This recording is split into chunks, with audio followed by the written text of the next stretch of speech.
नमस्कार। इस वीडियो में हम बीए ऑनर्स हिंदी सेमेस्टर 5 के जो इलेक्टिव सब्जेक्ट है डीएससी, इसमें भारतीय और पाश्चात्य रंगमंच जो सब्जेक्ट है उसके यूनिट 2 को पढ़ने वाले हैं, जिसमें हमें भारतीय नाट्य रूप को पढ़ना है, जिसमें रूपक और उपरूपक को पढ़ना है। तो आइए वीडियो को शुरू करते हैं। हम पढ़ते हैं रूपक को, इसके प्रकारों और भेदों को पढ़ेंगे, फिर उपरूपक के प्रकारों और भेदों को, और फिर नाटक क्या है इसे पढ़ेंगे। तो आइए शुरू करते हैं। भारतीय साहित्य शास्त्र और नाट्य शास्त्र की परंपरा में नाट्य रूप यानी नाटकों के प्रकार का अत्यंत व्यवस्थित और वैज्ञानिक वर्गीकरण किया गया है। भारतीय आचार्यों ने दृश्य काव्य को प्रमुख रूप से दो भागों में बांटा है, दो श्रेणियों में बांटा है, जिसमें पहला है रूपक और दूसरा उपरूपक। तो आइए सबसे पहले हम रूपक को पढ़ते हैं। रूपक शब्द का अर्थ होता है आरोप लगाना। जिस प्रकार अभिनेता पर पात्र का आरोप किया जाता है यानी अभिनय किया जाता है, उसे रूपक कहते हैं। भरत मुनि के नाट्यशास्त्र और धनंजय के 10 रूपक के अनुसार रूपकों की संख्या 10 मानी गई है। तो आइए हम बारी बारी से सभी रूपक को देखते हैं। 10 रूपक, जो रूपक के 10 भेद है, उसे हम बारी बारी से देखते हैं। सबसे पहला है नाटक। यह सर्वश्रेष्ठ रूपक माना जाता है। इसकी कथा प्रसिद्ध होती है। नायक इसमें धीरोत्तम होता है और इसमें 5 से 10 अंक होते हैं। इसका मुख्य रस वीर रस और श्रृंगार रस होता है। उदाहरण के तौर पे कालिदास का अभिज्ञान शकुंतलम इसका प्रमुख उदाहरण माना जा सकता है। दूसरा रूपक है प्रकरण। प्रकरण की कथा कवि कल्पित होती है। नायक धीर प्रशांत होता है। इसमें सांसारिक सुख दुख का चित्रण किया जाता है। इसमें शूद्रक का मच्छकटिंकम इसका प्रमुख उदाहरण है। फिर तीसरा है भान। यह एक अंक का एकांकी होता है। इसमें केवल एक ही पात्र होते हैं जो आकाश भाषित यानी स्वयं से बात करते हैं, अदृश्य पात्रों से बात करते हैं। इस माध्यम से यह धूर्त चरित्रों का वर्णन होता है। इसका उदाहरण के तौर पे लीला मधुकर इसका प्रमुख उदाहरण है।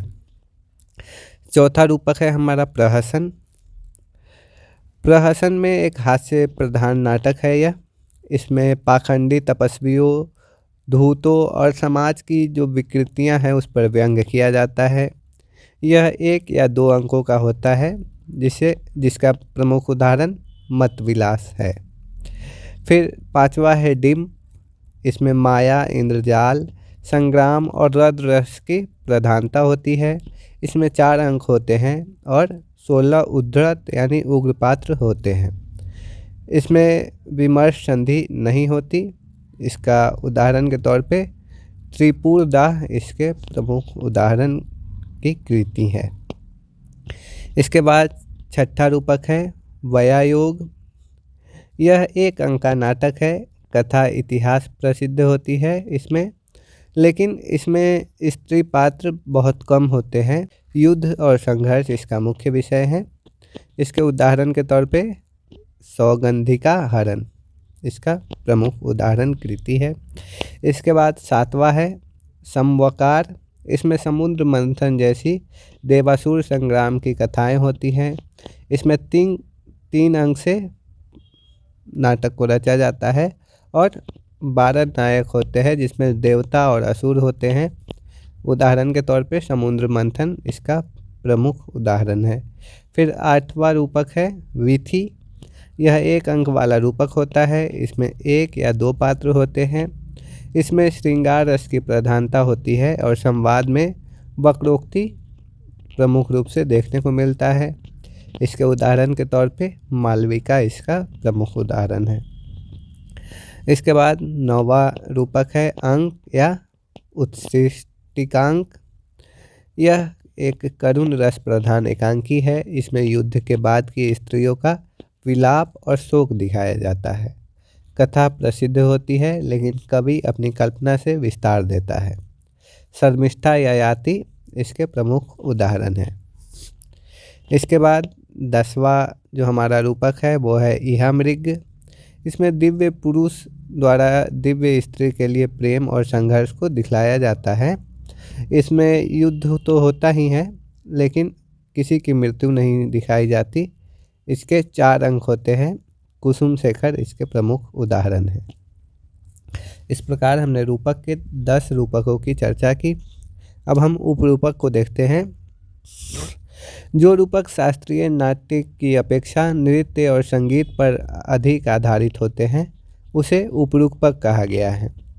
आचार्य विश्वनाथ ने अपने ग्रंथ साहित्य दर्पण में 18 उपरूपकों की चर्चा की है। तो आइए देखते हैं बारी बारी से उन सभी उपरूपकों को। पहला है नाटिका। यह सबसे महत्वपूर्ण उपरूपक माना गया है। यह नाटक और प्रकरण का मिश्रित रूप होता है। इसमें 4 अंक होते हैं और स्त्री पात्रों की प्रधानता होती है, जैसे उदाहरण के तौर पे रत्नावली।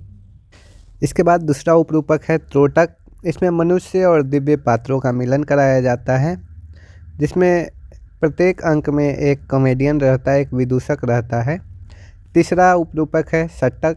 यह पूरी तरह प्राकृत भाषा में लिखा गया नाटक है, उदाहरण के तौर पे कर्पूर मंजरी। फिर चौथा उपरूपक होता है गोष्ठी। इसमें कई पुरुष और एक स्त्री पात्र होती है, जैसे कृष्ण की रासलीला। इसके बाद 5वां है नाट्य रासक। इसमें हास्य और पिंडी नृत्य युक्त होते हैं। फिर छठा है प्रस्थानक, जिसमें नायिका विरह में यात्रा पर निकलती है। 7वां है काव्य। एक ही राग में गाया जाने वाला काव्य होता है। फिर हल्लीस, जो 8वां उपरूपक है। फिर इसके बाद रासक है। फिर उलाप्य, जो कि संग्राम और गीत प्रधान होता है। फिर शिल्पक उपरूपक है। फिर श्रीगदित उपरूपक है। दुर्मल्लिका उपरूपक है। प्रेक्षणक उपरूपक है। फिर भानिका, संलापक, विलासिका, मल्लिका, इस तरह से 18 उपरूपक बताए गए हैं।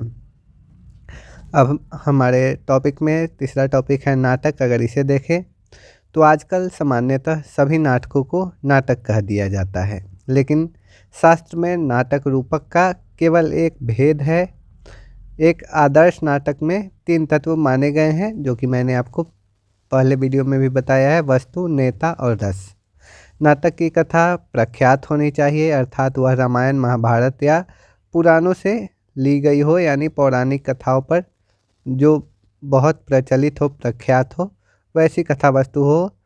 इसमें नेता को देखें तो इसका नेता नायक धीरोदात्त होना चाहिए, अर्थात वह महाकुलीन, क्षमावान और अति गंभीर और स्थिर और अहंकार जिसमें ना हो, वैसा नायक होना चाहिए नाटक में, जैसे राम, दुष्यंत और युधिष्ठिर जैसे नायक। और रस की बात करें तो नाटक में वीर या श्रृंगार रस में से कोई एक प्रधान रस होना चाहिए और अन्य रस से सहायक के रूप में आते हैं। और अन्य इसकी विशेषताएं की बात करें तो इसमें 5 संधियां होती हैं। कथा के 5 पड़ाव पूर्ण रूप में होने चाहिए। इसमें कम से कम 5 और अधिकतम 10 अंक होने चाहिए। सुख और दुख की अनेक अवस्थाओं का प्रदर्शन नाटक में होना चाहिए। इस प्रकार भारतीय नाट्य परंपरा में रूपक अभिनय प्रधान है, जबकि उपरूपक नृत्य संगीत प्रधान है। इस प्रकार हम कहें तो रूपक शास्त्रीय रूप है और उपरूपक लोक नाट्य का रूप है, जो कि रूपक की संख्या 10 बताई गई है और उपरूपक 18 बताए गए हैं। रूपक रस प्रधान होता है। उपरूपक रूपक का ही गौण रूप होता है। इसमें नृत्य, संगीत आदि भाव प्रधान होते हैं। इसमें छोटा संगीत प्रधान होता है और ये भाव पर आश्रित होते हैं, यानी भावाश्रित होते हैं। तो इस प्रकार हमने रूपक और उपरूपक को समझा। इसके अगले वीडियो में हम भारतीय नाट्य के आधुनिक भारतीय नाट्य स्वरूप को पढ़ेंगे, जिसमें रेडियो नाटक, एकांकी आदि को हम पढ़ने वाले हैं। तो मिलते हैं अगली वीडियो में। धन्यवाद।